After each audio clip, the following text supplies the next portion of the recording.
안녕하세요.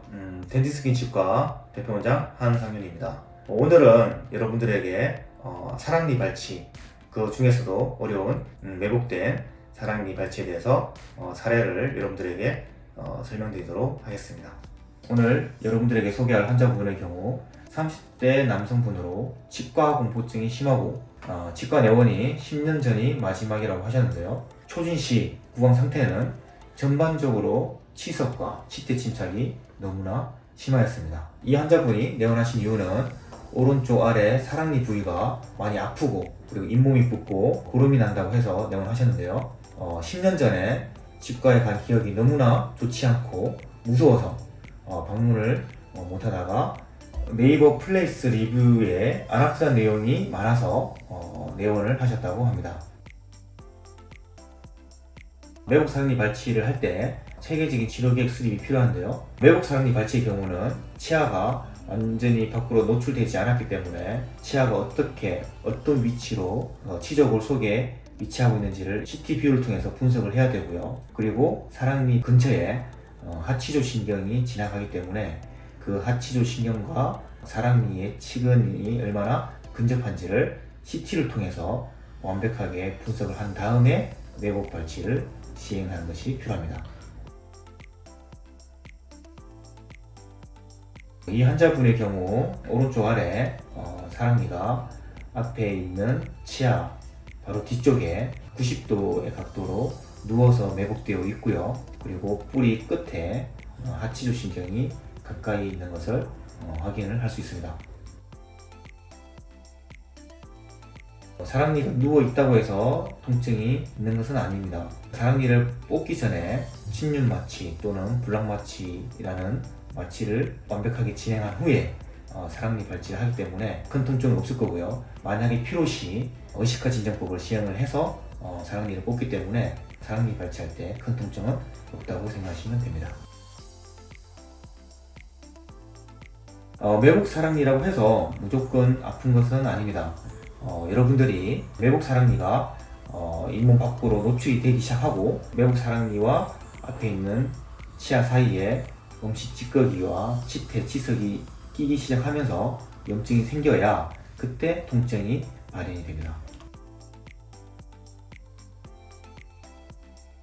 네, 만약에 사랑니가 정상적인 위치에 바로 나 있고 잇몸 관리와 양치가 잘 된다면 뽑지 않고 사용을 하셔도 무방합니다.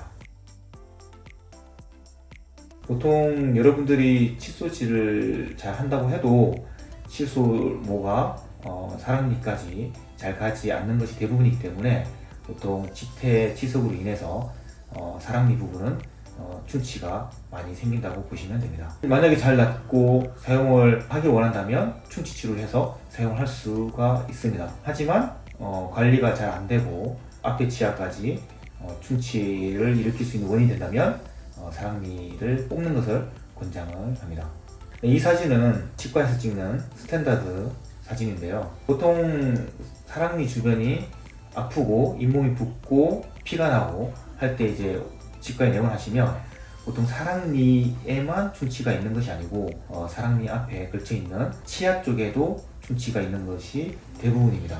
그래서 이 사진을 보시면 앞에 있는 치아의 뿌리와 그리고 사랑니의 그 머리 부분에 왔다 있는 그 부분에 충치가 진행된 것을 확인을 할 수가 있고요. 이 경우 사랑니를 발치한 후에 앞에 있는 치아의 충치 치료가 필요할 수 있고요. 때로는 앞에 있는 치아의 충치가 심한 경우에는 발치를 해야 되는 경우도 있습니다. 이 환자분의 경우 잇몸이 부어있는 매복 사랑니 부위를 일단은 먼저 CT를 찍어서 매복된 사랑니의 위치와 그리고 인접치아 관계를 정확하게 분석해서 치료 계획을 잡았고요. 그리고 일단은 잇몸이 붓고 치석과 치태가 많기 때문에 스케일링을 통해서 잇몸 치료를 진행을 하고 그리고 치과에 대한 무서움, 공포, 두려움이 너무 많기 때문에 의식화 진정법과 주변 마취를 충분히 진행을 하고 매복 사랑니 발치를 진행하였습니다. 사랑니 발치 후에 잇몸이 낫고 나서 앞에 있는 치아의 충치를 확인하고 앞에 있는 치아의 충치 치료를 진행을 하였습니다.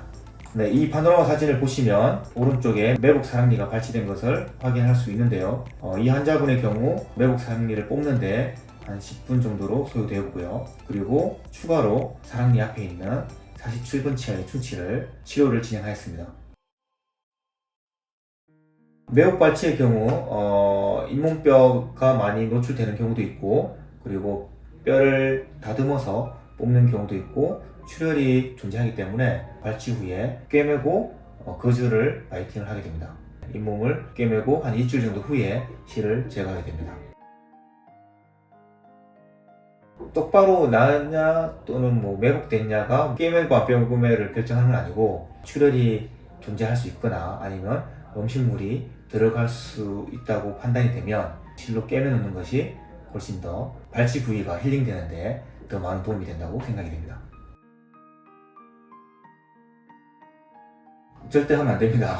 보통 많이 이제 질문을 하시는데요. 잇몸이 이제 낫는 데는 한 2, 3주 정도의 시간이 필요한데, 만약 그 사이에 술과 담배를 할 경우 출혈이 다시 발생할 수 있고, 그리고 잇몸이 낫는 속도를 더디게 하기 때문에 술, 담배 하는 것을 삼가해 주시길 바랍니다.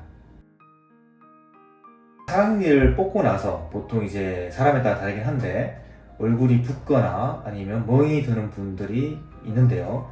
그 이유는 보통 이제 수술 시간이 길어지거나 아니면 뼈 손상이 많아지는 경우 조직액 또는 조직 내에 있는 피가 많이 나와서 많이 붓거나 멍이 들게 됩니다.